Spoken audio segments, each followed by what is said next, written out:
Une sombre histoire s'est déroulée à Kinshasa ce week-end. Une histoire qui fait remonter d'anciennes peurs et le poids obsédant de l'ignorance.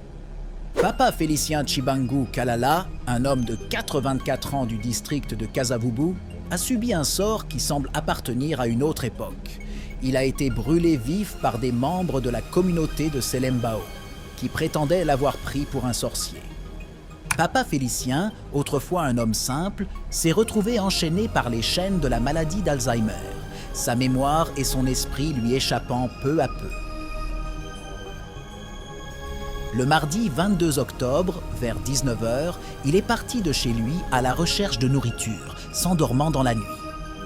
Mais il n'a jamais retrouvé son chemin. Les recherches de sa famille se sont prolongées jusqu'aux petites heures du matin, pleines d'inquiétude. Le lendemain, leur chagrin s'est intensifié lorsque la nouvelle s'est répandue sur les réseaux sociaux. Un corps brûlé avait été retrouvé à Selembao. Un membre de la famille a confirmé plus tard l'impensable. Les restes calcinés appartenaient à Papa Félicien. Les habitants du coin ont affirmé qu'il avait été confondu avec un sorcier. Sa maladie d'Alzheimer l'a laissé perdu, incapable de répondre aux questions ou même de s'expliquer de manière cohérente. Mais pour les craintifs, ces paroles désorientées n'étaient pas des symptômes de maladie, mais la preuve de quelque chose de plus sombre, un Ndoki, sorcier. Et ainsi, dans un cruel retournement de situation, vers 23 h, ils le condamnèrent aux flammes. La maladie d'Alzheimer, ce voleur invisible de mémoire, de pensée, de dignité, l'avait une fois de plus volé. Mais cette fois, ce sont les peurs des autres qui l'ont conduit à une fin brutale. Ici, où subsistent les croyances en la sorcellerie, une maladie comme la maladie d'Alzheimer, mal comprise et stigmatisée, est devenue une condamnation.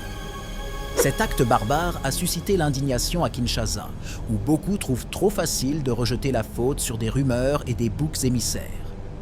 Dans l'ombre des enseignements chrétiens, attisés par des pasteurs qui exercent leur influence comme une lame, la maladie est souvent traitée comme de la magie noire, une malédiction.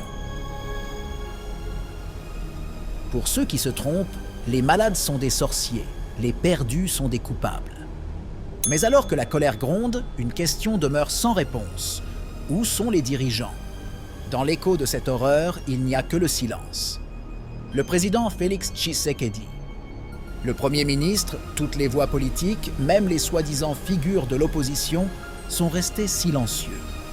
Ce même président, qui a récemment pleuré la mort tragique d'un étudiant congolais au Canada, n'a rien à dire pour le vieil homme brûlé vif dans son propre pays. Kinshasa et les gens au-delà commencent à se demander « Notre humanité a-t-elle été volée ?» Dans un pays où les pasteurs sont traités comme des dieux et où les familles se divisent en fonction des confessions religieuses, le spectre de la ferveur religieuse a conduit de nombreuses personnes à se demander si la raison et la compassion ne disparaissaient pas.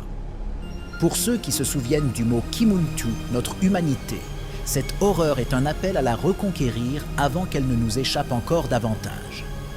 Le peuple congolais mérite justice, pas seulement pour Papa Félicien, mais pour chaque vie piétinée par l'ignorance déguisée en foi. Ce crime ne doit pas rester sans réponse, cette brutalité ne doit pas rester impunie.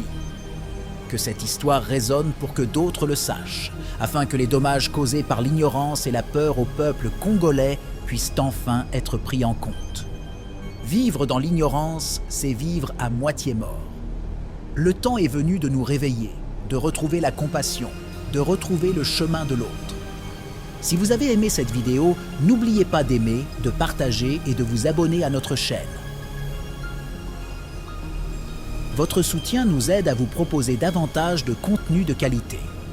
Cliquez sur l'icône en forme de cloche pour ne jamais manquer une mise à jour et n'hésitez pas à laisser un commentaire avec vos réflexions ou vos questions. Nous aimerions avoir de vos nouvelles. Merci d'avoir regardé et restez à l'écoute pour en savoir plus.